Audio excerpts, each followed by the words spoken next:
지금 이 순간에도 전 세계 산부인과 병동은 점점 더 비어가고 있습니다. 선진국 38개를 조사했더니 36개 나라가 이미 인구 절벽 앞에 서 있더군요. 그 중에서도 한국은 0.7명이라는 충격적인 숫자를 찍었고 남미의 칠레가 1.1명으로 바로 뒤를 따르고 있죠. 불과 75년 전만 해도 한 여성이 평균 5명에서 6명씩 아이를 낳던 나라들이 지금은 1명도 안 낳는 시대가 됐거든요. 이건 단순한 통계 수치가 아니라 인류 역사상 유례없는 인구 붕괴의 시작입니다. 그럼 지금부터 어떤 나라들이 가장 심각한 위기에 직면해 있는지, 그리고 왜 이런 일이 벌어지고 있는지 하나하나 파헤쳐 보겠습니다. 일단 10위권부터 보면 오스트리아가 1.3명으로 자리 잡고 있어요. 1950년에 2.1명이었으니까 0.8명 떨어진 건데, 유럽 기준으로는 그나마 선방하는 편이지만 인구 유지선에는 턱없이 부족하죠. 오스트리아는 사회복지 시스템이 잘 갖춰진 나라인데도 젊은 세대들이 아이 낳기를 꺼리고 있거든요. 복지만으로는 출산율을 지킬 수 없다는 걸 증명하는 사례입니다. 빈 같은 대도시에서는 주거비가 계속 오르고 있고 젊은 부부들이 아파트 한 채 마련하는 것도 쉽지 않은 상황이거든요. 정부가 육아수당을 주고 출산 휴가를 보장해도 실질적으로 아이를 키우는 환경이 나아지지 않으니 출산율은 계속 떨어지는 겁니다. 특히 커리어를 쌓고 싶어하는 여성들에게 출산은 경력 단절을 의미하는 경우가 많아서 더욱 꺼리게 되는 거죠. 코스타리카도 똑같이 1.3명인데 이쪽은 상황이 훨씬 더 급박해요. 1950년에 무려 6.3명이었던 게 지금은 5명이나 곤두박질 쳤거든요. 중남미에서도 출산율 하락 속도가 가장 빠른 나라 중 하나죠. 여성들의 교육 수준이 올라가고 경제활동이 늘어나면서 결혼과 출산을 미루거나 아예 포기하는 경우가 폭발적으로 증가했습니다. 전통적인 가족 문화가 급격하게 무너지고 있는 거예요. 코스타리카는 중남미에서 비교적 안정적인 민주주의를 유지하고 있고 교육 수준도 높은 편인데 바로 그게 역설적으로 출산율 하락의 원인이 됐습니다. 교육받은 여성들이 더 이상 집에만 머물러 있지 않고 사회로 나가게 되면서 자연스럽게 출산이 뒤로 밀리게 된 거죠. 게다가 의료 기술이 발전하면서 유아 사망률이 낮아지니 굳이 많은 아이를 낳을 필요가 없어진 겁니다. 예전에는 아이 6을 낳아도 2~3명만 성인이 되는 경우가 많았지만 지금은 1명을 낳아도 안전하게 키울 수 있으니까요. 폴란드는 1.3명으로 8위권에 들어가는데 1950년 3.7명에서 2.4명이나 추락했어요. 가톨릭 신자가 대다수인 나라라서 종교적으로 출산을 권장하는 분위기가 있었지만 현실의 벽은 넘을 수가 없었죠. 청년 실업률이 치솟고 집값이 폭등하면서 아이를 갖는다는 건 사치가 되어버렸거든요. 교회에서 아무리 출산을 장려해도 먹고 사는 문제를 해결해주지는 못하니까요. 폴란드의 젊은 세대들은 대학을 졸업해도 제대로 된 일자리를 구하기가 어렵고 일자리를 구한다 해도 임금이 낮아서 독립하기가 힘듭니다. 20대 후반, 30대 초반까지 부모와 함께 사는 경우가 흔하고 결혼을 하더라도 경제적 여유가 없어서 아이는 엄두도 못 내는 거죠. 폴란드 정부는 2016년부터 500 플러스 프로그램이라는 걸 시행했는데 둘째 아이부터 매월 500GWT를 지급하는 정책이었어요. 처음에는 약간 효과가 있는 것처럼 보였지만 장기적으로는 출산율이 계속 떨어지고 있습니다. 돈만 준다고 해서 아이를 낳는 게 아니라는 걸 보여주는 사례죠. 북유럽 복지국가의 대표주자 핀란드도 1.3명으로 7위에 이름을 올렸습니다. 1950년 3.2명에서 1.9명 감소한 건데 복지가 잘 되어 있다고 출산율이 높을 거라는 건 착각이거든요. 실제로 2010년대 중반까지는 1.7명에서 1.8명 정도를 유지했는데 최근 몇 년 사이에 급격하게 떨어졌어요. 경제 불확실성이 커지고 개인주의 성향이 강해지면서 젊은 부부들이 아이 갖는 걸 두려워하게 된 겁니다. 핀란드는 세계적으로 육아휴직 제도가 가장 잘 되어 있는 나라 중 하나거든요. 부모가 함께 쓸 수 있는 육아휴직이 거의 1년 가까이 보장되고 그 기간 동안 급여도 상당 부분 받을 수 있습니다. 그런데도 출산율이 떨어지고 있다는 건 복지 정책만으로는 한계가 있다는 걸 보여주는 거죠. 핀란드 젊은이들은 자신의 삶의 질을 중시하고 아이를 갖는 것보다 커리어 개발이나 자기 개발에 집중하려는 경향이 강합니다. 환경 문제에 대한 인식도 높아서 아이를 낳는 것 자체가 지구에 부담을 준다고 생각하는 사람들도 늘어나고 있어요. 스페인은 1.2명으로 6위인데 1950년 2.5명에서 1.3명 떨어졌어요. 유럽에서도 청년 실업률이 가장 심각한 나라 중 하나거든요. 30대가 되어도 부모와 함께 사는 사람이 절반이 넘고 결혼 자체를 엄두도 못 내는 젊은이들이 수두룩합니다. 경제적으로 독립하지 못하는데 어떻게 아이를 낳겠어요? 출산율이 바닥을 기는 건 당연한 결과죠. 스페인은 2008년 금융위기를 겪으면서 경제가 큰 타격을 받았고 그 이후로 회복이 더디게 진행되고 있습니다. 청년 실업률이 한때 50%를 넘기기도 했고 지금도 20%가 넘는 수준이에요. 일자리를 구하더라도 대부분 임시직이나 계약직이라서 불안정하고 임금도 낮습니다. 이런 상황에서 결혼하고 아이를 낳는다는 건 거의 불가능에 가까운 거죠. 스페인의 평균 초혼 연령은 계속 올라가고 있고 30대 중반이 넘어서야 결혼하는 경우가 많습니다. 그러다 보니 첫 아이를 낳을 때 이미 나이가 많아서 둘째, 셋째를 낳기가 어려워지는 거예요. 게다가 스페인은 전통적으로 가족 중심 문화가 강한 나라였는데 경제적 어려움이 이런 문화마저 무너뜨리고 있습니다. 일본은 1.2명으로 5위에 랭크됐는데 1950년 3.6명에서 무려 2.4명이나 폭락했거든요. 일본의 저출산 위기는 이미 수십 년 전부터 시작됐고 초고령화 사회로 접어든 지 오래입니다. 정부가 천문학적인 예산을 쏟아부으며 온갖 출산 장려 정책을 펼쳤지만 거의 효과가 없었어요. 직장 문화가 극도로 경직되어 있고 일과 육아를 병행하는 게 불가능한 구조니까 당연한 결과죠. 회사에서 야근하다가 퇴근하면 밤 10시, 11시인데 어떻게 아이를 키우겠습니까? 일본의 직장 문화는 악명 높기로 유명합니다. 상사보다 먼저 퇴근하면 안 되고 회식은 거의 강제고 육아휴직을 쓰는 건 경력에 치명적인 타격을 줄 수 있거든요. 특히 여성들의 경우 결혼하거나 아이를 낳으면 자동으로 커리어가 끝나는 경우가 많아요. 그래서 많은 여성들이 결혼과 출산을 포기하고 커리어를 선택하게 되는 겁니다.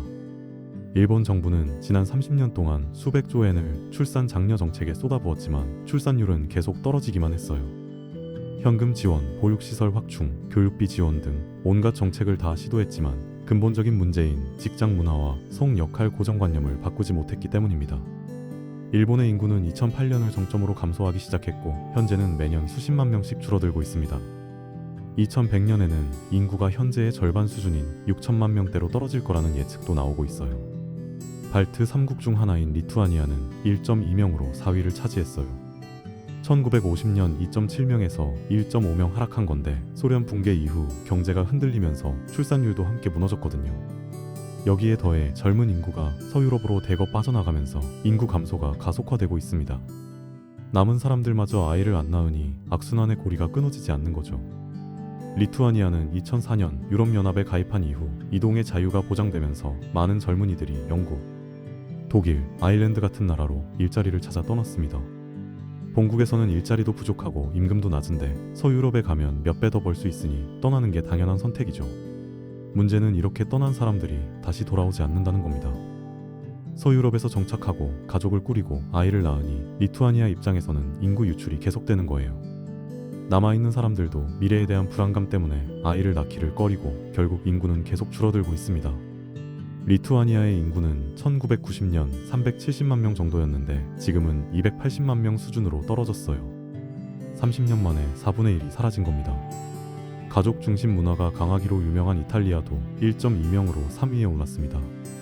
1950년 2.5명에서 1.3명 떨어진 건데 가족을 중시하는 나라라는 이미지와는 정반대의 결과가 나온 거예요.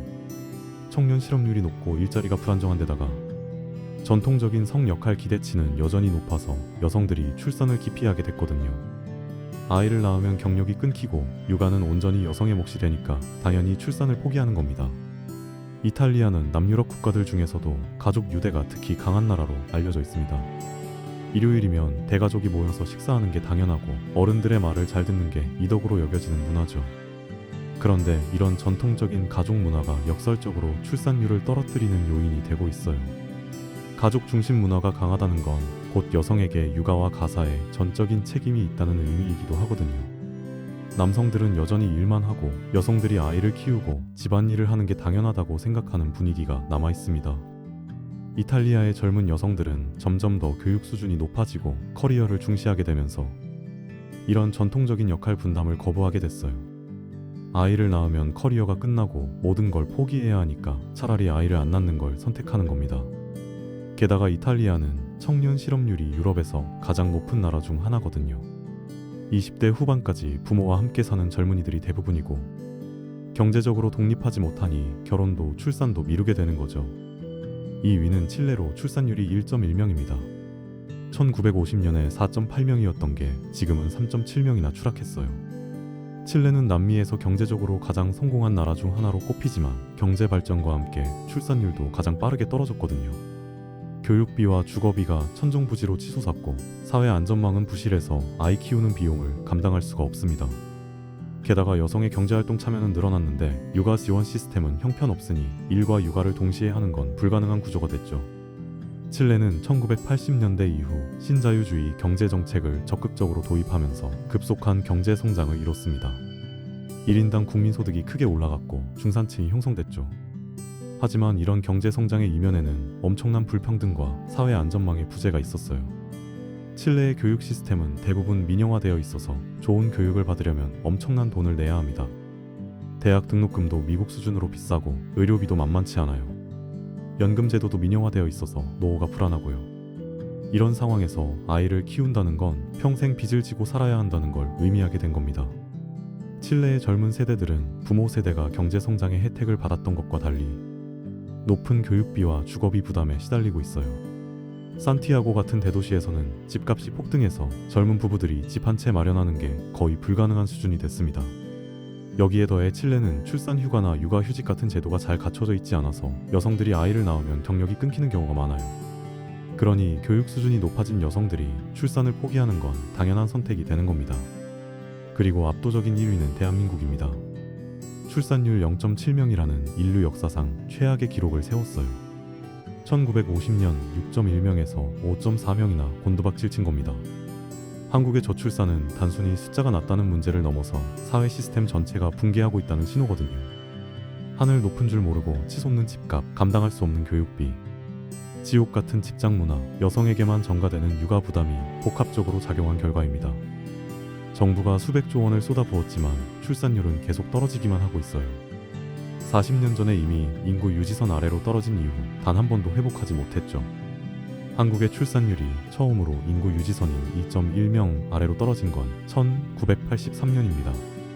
그 후로 계속 하락해서 2000년대 초반에는 1.2명 수준까지 떨어졌고 2010년대에는 1명 아래로 내려갔어요. 그리고 2020년대 들어서는 0.7명대까지 추락했습니다. 이건 단순히 숫자가 낮은 게 아니라 사회가 더 이상 작동하지 않는다는 걸 의미하거든요. 한국의 젊은 세대들은 헬조선이라는 자조적인 표현을 쓸 정도로 미래에 대한 희망이 없습니다. 아무리 열심히 공부하고 일해도 집 한 채 마련하기 어렵고 결혼하고 아이를 낳는 건 더욱 요원한 일이 됐어요. 서울의 아파트 가격은 평균 연봉의 20배가 넘고 강남 같은 지역은 30배, 40배를 훌쩍 넘습니다. 젊은 부부가 평생 벌어도 집 한 채 사기 힘든 구조인 거죠. 여기에 더해 교육비도 엄청나게 높습니다. 한국은 사교육 시장이 세계에서 가장 큰 나라 중 하나인데 아이 하나를 키우려면 엄청난 돈이 들어가요. 초등학교 때부터 학원을 여러 개 다녀야 하고 중고등학교 때는 입시 준비에 1,000만 원씩 쓰는 게 기본입니다. 대학에 가면 등록금도 비싸고 취업 준비하는데도 돈이 많이 들어요. 이런 상황에서 아이를 낳는다는 건 재정적 파탄을 의미하게 된 겁니다. 한국의 직장 문화도 출산율을 떨어뜨리는 주요 원인입니다. 야근이 일상화되어 있고 주말에도 일하는 경우가 많아요. 육아휴직을 쓰면 승진에서 밀리거나 눈치를 받는 경우가 많고 특히 남성들은 육아휴직을 쓰는 게 거의 불가능한 분위기죠. 여성들도 출산휴가를 쓰고 복직하면 한직으로 밀려나거나 승진해서 누락되는 경우가 많습니다. 이런 상황에서 커리어를 쌓고 싶은 여성들이 출산을 포기하는 건 당연한 선택이에요. 게다가 한국은 육아가 거의 전적으로 엄마의 책임이라는 인식이 강합니다. 아빠는 돈을 벌고 엄마는 아이를 키운다는 전통적인 역할 분담이 여전히 강하게 남아있거든요. 요즘 젊은 여성들은 더 이상 이런 구조를 받아들이지 않습니다. 자신의 커리어도 중요하고 자신의 삶도 중요한데 아이를 낳으면 모든 걸 포기해야 한다면 차라리 안 낳는 걸 선택하는 거죠. 한국 정부는 지난 20년 동안 출산 장려 정책에 수백조 원을 쏟아부었습니다. 출산 장려금, 육아수당, 보육시설 확충, 다자녀 가구 혜택 등 온갖 정책을 다 시도했어요. 하지만 출산율은 오히려 계속 떨어지고 있습니다. 왜냐하면 돈만 주는 게 해결책이 아니기 때문이죠. 근본적으로 사회 구조를 바꾸지 않으면 출산율은 올라가지 않아요.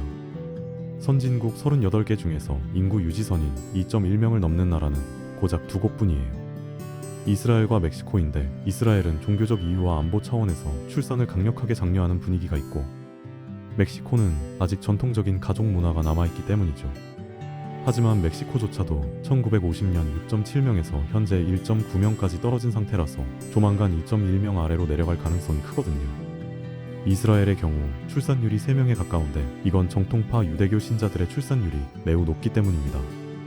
정통파 유대교에서는 자녀를 많이 낳는 걸 종교적 의무로 여기고 실제로 한 가정에서 5명, 6명씩 낳는 경우가 흔해요. 여기에 더해 이스라엘은 주변 아랍 국가들과의 안보 긴장 때문에 인구가 곧 국력이라는 인식이 강합니다. 그래서 정부 차원에서도 출산을 적극적으로 장려하고 육아 지원도 상당히 잘 되어 있어요. 하지만 이스라엘도 세속적인 유대인들의 출산율은 계속 떨어지고 있어서 장기적으로 어떻게 될지는 미지수입니다. 멕시코는 아직까지 전통적인 가톨릭 문화가 남아있고 가족 중심의 삶이 중시되는 사회거든요.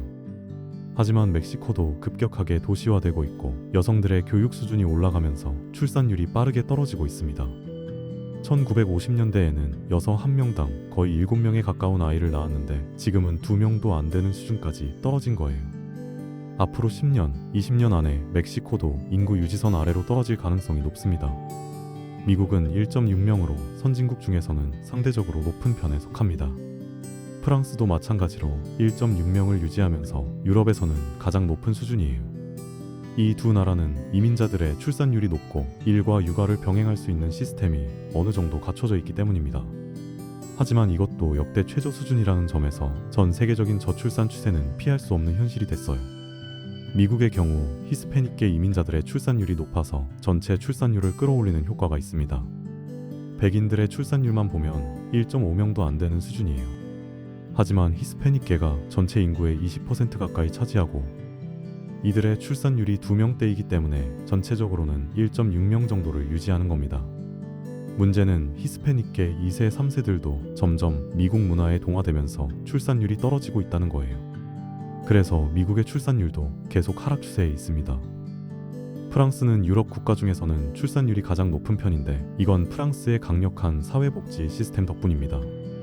프랑스는 보육시설이 잘 되어 있고 육아수당도 넉넉하게 지급되며 일과 육아를 병행할 수 있는 시스템이 비교적 잘 갖춰져 있어요. 게다가 혼외 출산에 대한 사회적 편견도 거의 없어서 결혼하지 않고도 아이를 낳는 경우가 많습니다. 프랑스에서 태어나는 아이의 절반 이상이 혼외 출산이에요. 이런 유연한 사회 분위기가 출산율을 상대적으로 높게 유지하는 데 도움이 되고 있죠. 하지만 프랑스의 1.6명도 인구 유지선인 2.1명에는 한참 못 미치는 수준이라서 장기적으로는 인구 감소를 피할 수 없습니다. 유엔이 2024년에 발표한 인구 전망 보고서를 보면 이런 추세가 계속되면 2100년쯤에는 전 세계 인구가 급격하게 줄어들 거라고 예측하고 있습니다. 특히 한국과 일본, 이탈리아 같은 나라들은 인구가 지금의 절반 이하로 쪼그라들 가능성이 높다고 하더군요. 인구가 줄어든다는 건 단순히 사람 수가 적어지는 게 아니라 경제 성장이 멈추고 세금 수입이 감소하고 복지 시스템이 무너진다는 걸 의미하거든요. 젊은 세대가 줄어들면 노인을 부양할 인력도 사라지고 결국 사회 전체가 유지 불가능한 상태로 치닫게 되는 겁니다.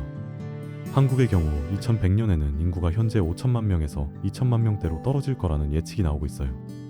인구가 절반 이하로 줄어든다는 건 상상하기 힘든 일이지만 현재 추세가 계속되면 충분히 가능한 시나리오입니다. 인구가 줄어들면 경제 규모도 축소되고 세금을 낼 사람도 줄어들고 그러면 복지 시스템을 유지할 수 없게 되죠. 지금도 이미 노인 인구를 부양하는 게 큰 부담인데 앞으로는 더욱 심각해질 겁니다. 현재 한국은 노인 1명을 젊은 사람 5명이 부양하는 구조인데 2050년이 되면 젊은 사람 1명이 노인 1명을 부양해야 하는 상황이 올 거라고 해요. 이건 현실적으로 불가능한 구조죠. 일본은 이미 이런 문제를 먼저 겪고 있습니다. 일본의 인구는 2008년을 정점으로 감소하기 시작했고 지금은 매년 수십만 명씩 줄어들고 있어요. 일본 정부는 이민 정책을 완화하려고 하고 있지만 일본 사회는 전통적으로 이민자들에게 배타적이어서 쉽지 않은 상황입니다. 일본의 시골 지역은 이미 마을 자체가 사라지고 있어요. 젊은 사람들이 다 도시로 떠나고 남은 건 노인들 뿐이니까 학교는 문을 닫고 상점도 사라지고 결국 마을 전체가 폐허가 되는 겁니다. 이런 현상이 점점 더 넓은 지역으로 확산되고 있고 결국에는 도시도 예외가 아닐 거예요. 이탈리아도 마찬가지입니다. 이탈리아의 남부 지역은 이미 인구 감소가 심각한 수준이고 많은 마을들이 유령 마을이 되고 있어요. 이탈리아 정부는 외국인들에게 집을 1유로에 팔면서 이주를 장려하는 정책을 펼치고 있을 정도입니다. 이건 단순히 집값이 싸서가 아니라 사람이 없어서 마을이 사라질 위기에 처했기 때문이에요. 각국 정부들이 현금 지원, 육아휴직 확대, 보육시설 확충 같은 출산 장려 정책을 쏟아내고 있지만 효과는 미미한 수준이에요. 돈을 준다고 해서 아이를 낳는 게 아니거든요. 젊은 세대가 아이를 안 낳는 진짜 이유는 미래에 대한 불안감, 개인의 삶을 포기해야 한다는 부담감, 아이를 키우기에 너무 각박한 사회 구조 때문입니다. 근본적인 문제를 해결하지 않고 돈만 뿌린다고 해서 바뀔 일이 아닌 거죠. 헝가리는 출산 장려 정책에 GDP의 5%를 쏟아붓고 있는데 이건 세계에서 가장 높은 수준이에요. 넷째 아이를 낳으면 평생 소득세를 면제해주고 집을 살 때 거액의 보조금을 주고 차량 구매 지원까지 해줍니다. 하지만 헝가리의 출산율은 여전히 1.5명 수준에 머물러 있어요. 돈으로 해결되는 문제가 아니라는 걸 보여주는 사례죠. 싱가포르도 비슷한 경우입니다. 싱가포르 정부는 첫째 아이를 낳으면 수천만 원의 지원금을 주고 보육시설도 잘 갖춰놓았지만 출산율은 1.0명 수준에서 벗어나지 못하고 있어요. 싱가포르의 젊은 세대들은 경쟁이 너무 치열하고 살아남기 위해서는 일에만 집중해야 한다고 생각합니다. 아이를 키우는 건 경쟁에서 뒤처지는 걸 의미하니까 포기하는 거죠. 결국 저출산 문제는 개인의 선택이 아니라 사회 시스템이 망가진 결과입니다. 아이를 낳고 싶어도 낳을 수 없는 환경이 만들어진 거예요. 이 문제를 해결하려면 단순히 돈을 살포하는 게 아니라 일과 삶의 균형을 보장하고 육아 부담을 사회 전체가 나누며 젊은 세대가 미래를 희망적으로 바라볼 수 있는 환경을 만들어야 합니다. 하지만 현실은 정반대 방향으로 치달으면서 시간은 계속 흘러가고 있어요. 인류의 미래가 정말로 심각한 위기에 직면한 겁니다. 지금 당장 근본적인 변화가 일어나지 않는다면 우리는 인류 역사상 처음으로 인구 감소로 인한 문명 쇠퇴를 목격하게 될 수도 있습니다. 이건 과장이 아니라 현실적인 위협이에요. 출산율 회복은 이제 선택의 문제가 아니라 생존의 문제가 됐습니다. 이상 랭킹 경제학이었습니다. 감사합니다.